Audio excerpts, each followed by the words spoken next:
네, 국민의힘 김재원 최고위원과 함께하는 정치 견제학 시간입니다. 어서 오세요, 의원님. 네, 안녕하세요. 네, 오늘은 좀 선대위 구성 문제를 좀 집중적으로 좀 질문 좀 드릴게요. 워낙 뭐 이런 이야기가 많이 나와서. 근데 이야기를 한번 이렇게 시작을 해보죠. 얼마 전에 김종인 전 비대위원장 만나셨죠? 네. 왜 만나셨어요? 아니, 우리 당의 이제 선대위원장으로 모셔와야 되니까 그동안 제가 자주 뵙지도 못하고 연락도 못 드려서 한번 찾아뵀었고요. 원래 이제 지난 21대 총선이 우리 당이 완전히 참패하고 나서 그때 당시 비대위원장으로 모시러 갈 때도 뭐 제가 갔었거든요. 아, 그렇게 친분이 더우세요?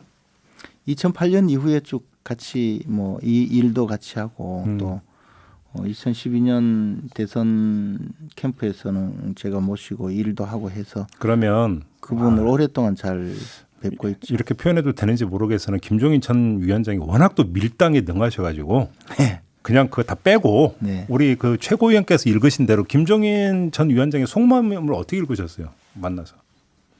그 어쨌든 총괄선대위원장을 맡아서 대선을 이끌고 이번 대통령 선거에서는 윤석열을 대통령으로 만들고 싶다는 의지가 강하시고 결국은 총괄인 건 맞는 거죠. 정권을 달라는 겁니까? 이제 사실은 선거대책위원회는 대통령 후보를 대통령에 당선시키기 위한 모든 그 선거운동을 총괄하는 것이기 때문에 우리가 말하는 정권이라는 개념이 과연 뭔지는 모르겠어요. 그러나 김종인 위원장은 2012년도 박근혜 후보 그 국민행복추진위원장 할 때도 그때도 이제 경제민주화 공약을 포함시키는 문제로 갈등을 빚으셨지만 자신의 어떤 그 미래상 국가의 미래상이라든가 또는 대선에서 어떤 방향으로 가야 이긴다는 소신이 뚜렷하고 그에 대한 통찰력이 깊은 분이니까 그런 점에서는 상당히 자기 주장을 하실 분이고요. 그러나 그렇죠. 세세한 것 가지고 모든 것을 다 지금 우리가 말하는 정권을 요구하고 뭐 그것이 아니면 참여하지 않겠다는 방식의 어떤 언론 보도가 나오는데 저는 그렇지는 않다고 알고 있습니다. 근데 지금까지 나온 보도를 다 종합해서 보면 윤석열 후보가 네. 두팔 벌려 무조건 환영 이건 아닌 것 같던데요. 그러나 이제 어제 출판 기념회에서 보면 공개적으로 그런 이야기를 할 정도라면 사실 정치 현장에서 봤을 때는 가장 그 최고의 찬사와 최고의 그 예우를 갖춰서 선대위원장을 제안하고 모시려고 한다고 보여지죠. 그래요. 그러면 김무성 전 대표가 어제 마포 포럼에서 모두 발언을 하거나 그 SNS에 올린 내용을 보면 김종인 전 위원장, 뭐 이준석 대표까지 아울러서 분열의 리더십 이렇게 비판을 했던데 이건 어떻게 평가를 하세요? 제가 보기에는 뭐 김무성 전 대표 내지 또 우리 당의 많은 또 당직자 당원들이 생각하는 부분도 충분히 일리가 있고 그런 여론이 강한 것도 알고 있습니다만은 지금 이 상황에서 우리가 선거 과정에서 한 분이라도 참여해서 득표에 도움이 된다면 저는 모두 참여해야 된다고 생각하고요. 김종인 위원장이 그 지금 윤석열 후보 또 이준석 당대표 사이에서 거중 그 조정하면서 지휘하는 데는 가장 역량을 발휘할 수 있고 우리 당이 지금 지도력을 발휘해서 대선 국면을 훌륭하게 수행하는 데는 큰 역할을 하실 분이라고 믿습니다. 그런데 분열의 리더십 이런 것은 이제 과거에 여러 번 겪었던 김무성 전 대표의 입장이기는 하고요. 저는 뭐 그렇게까지 생각하지는 않습니다. 알겠습니다. 그러면 이제 김종인 전 위원장의 합류는 기정사실로 놓고 지금부터 좀 질문을 드려야 될 것 같은데, 자 여기서 일단 이 점을 좀 먼저 정리를 해야 하니까 질문이 성립이 될 것 같은데, 그 국민의힘의 당헌 단계들은 당무 우선권을 후보가 갖게 돼 있죠. 선출 이후에 당헌 74조에 이제 그 당무 우선권 규정이 있는데요.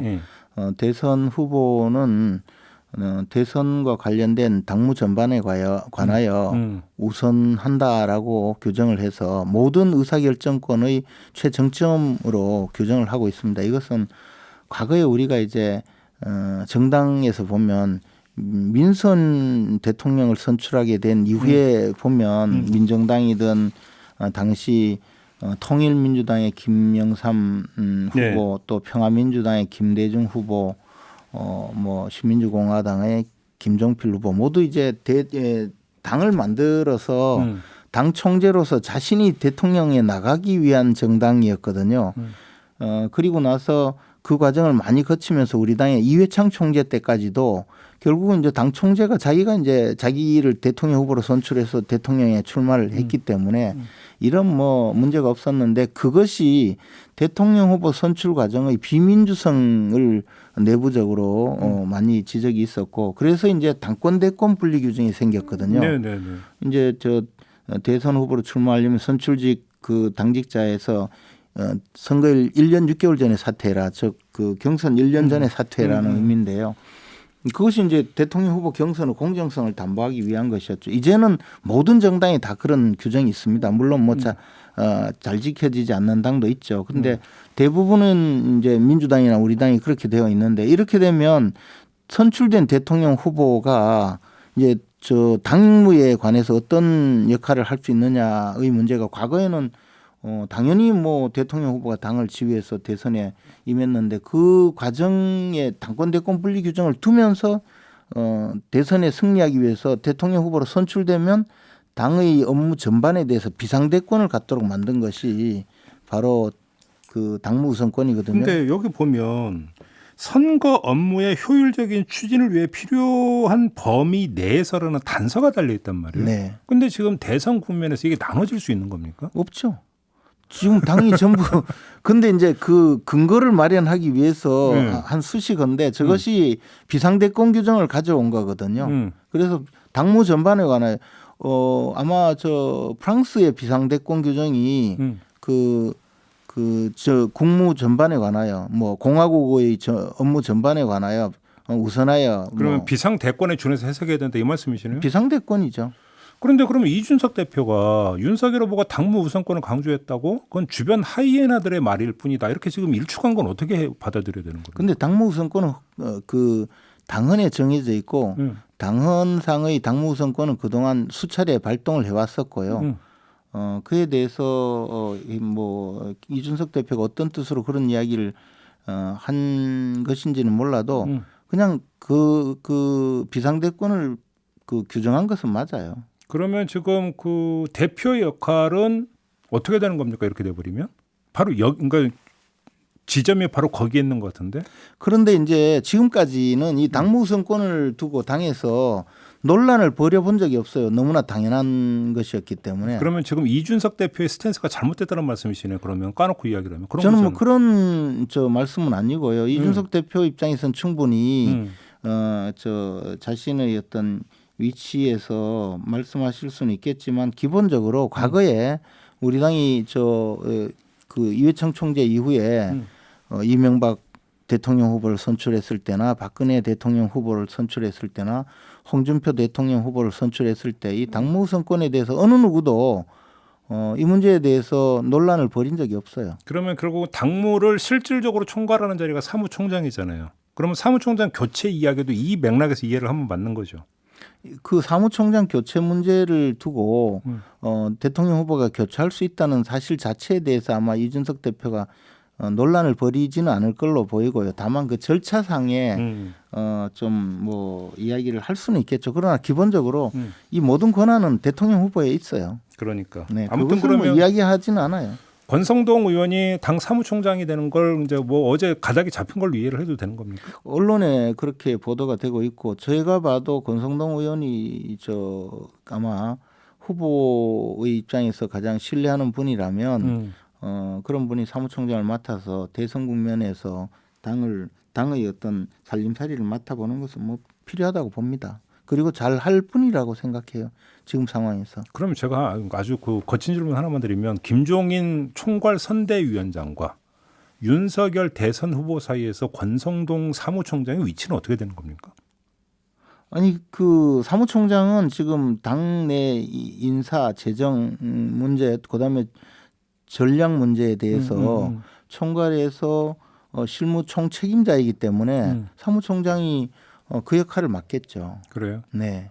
그러니까 그래서 후보의 지휘를 받고 모든 업무를 진행할 수 있죠. 일종의 그 김종인 전 위원장을 선대위원장으로 모시지만 네. 전행을 막기 위해서 권성동 의원을 바로 이제 그 포스트에 앉혔다 이렇게 해석할 여지가 있습니까 없습니까?